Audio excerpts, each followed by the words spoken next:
뭐 제가 검찰에 오래 있었지만 검찰의 이 정치적 중립성은 정말 중요합니다. 여러분들이 만약에 그 기소를 당해가지고 재판을 받으면서 몇 년 동안 재판을 받고 법정에서 상당히 법률적으로 숙련된 검사를 상대방으로 만나가지고 여러분이 몇 년을 재판을 받아서 결국 대법원에 가서 무죄를 받았다고 하더라도 여러분의 인생이 절단납니다. 그러니까 판사가 마지막에 무죄를 선고해서 여러분이 자유로워지는 것이 아니고 여러분은 법을 모르고 살아왔는데 법적으로 엄청나게 특히 형사법에 대해서 엄청나게 숙련된 검사와 이 법정에서 마주쳐야 된다는 것 자체가 하나의 재앙입니다. 그래서 이 검찰의 기소라는 게 굉장히 무서운 겁니다. 이게 사실은. 물론 뭐 음주운전해서 벌금 100만 원 하는 그런 약식 기소도 있고 뭐 하지만 그래서 이 함부로 이 기소하지 않고 또 기소해야 될 사안을 봐주지 않고 하는 것은 정말 중요합니다. 진짜 윤석열 최악 아니에요. 다 알고 한 짓거리네 보니까. 진짜 소름 돋죠.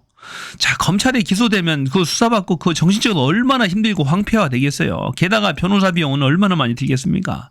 온 집안이 다 풍비박살 나는 거죠. 몇 년 동안에. 그것을 다 알고 했다라는 것이 더 끔찍한 짓이에요.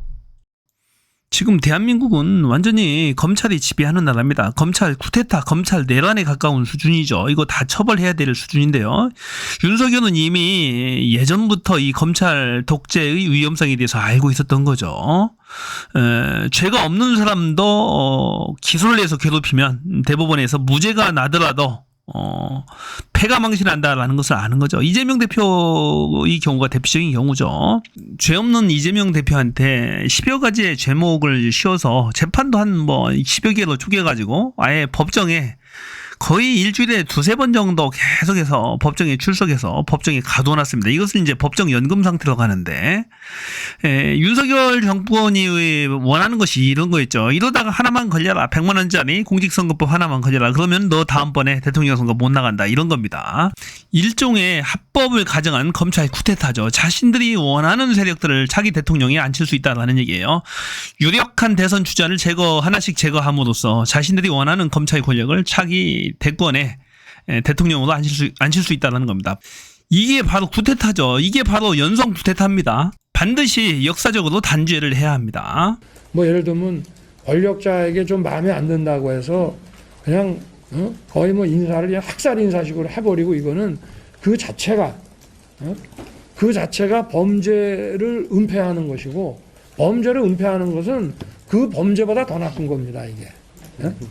그러니까 이거를 국민들이 불안해하지 않게 잘 중립성을 유지하고 풀어가는 문제는 결국은 이 공정한 인사에 있다고 볼 수 있습니다. 네. 윤석열이가 진짜 나쁜 게 이런 거죠. 말과 행동을 전혀 다르게 한다는 거예요. 자신의 와이프 마누라 디올백 사건, 주가 조작 사건을 덮고자 이창수 전주지검장을 서울중앙지검장을 올렸잖아요. 그리고 나서는 명품 디올백 사건을 덮었습니다. 사건을 덮으면 안 된다고 했죠. 봐주면 안 된다고 했잖아요. 그런데 분명히 뇌물을 받는 것을 전 국민이 똑똑히 두 눈으로 봤는데도 불구하고 김건희 뇌물 디올백을 덮었어요. 그러니까 진짜 나쁜 놈이죠. 김건희 디올백은 그것은 분명히 뇌물이에요. 그것은 절대 봐줄 수 없는 거죠. 공직자의 부인이 300만 원 이상의 고가 선물을 받았는데 그게 어떻게 뇌물이 안 됩니까? 그것도 대통령이 부인인데. 자, 대통령은 국정 전반에 대한 권한이 있어요. 그러니까 뇌물이 되는 거예요. 경제적 공동체예요, 부부는.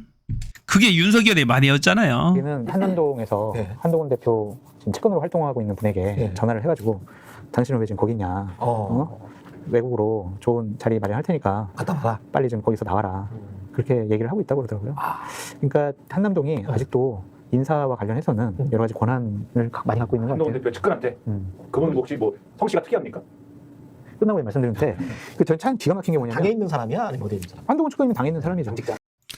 한동훈을 고립시키기 위한 작전이 시작된 거죠. 용산의 치밀한 계략입니다. 윤석열이 이렇게 치밀하게 공작을 할 리가 없죠. 만일에 한다면은 김건희 또는 김건희를 조종하고 있는 그 어떤 세력이겠죠. 천공 등이겠죠. 아주 치밀한 겁니다.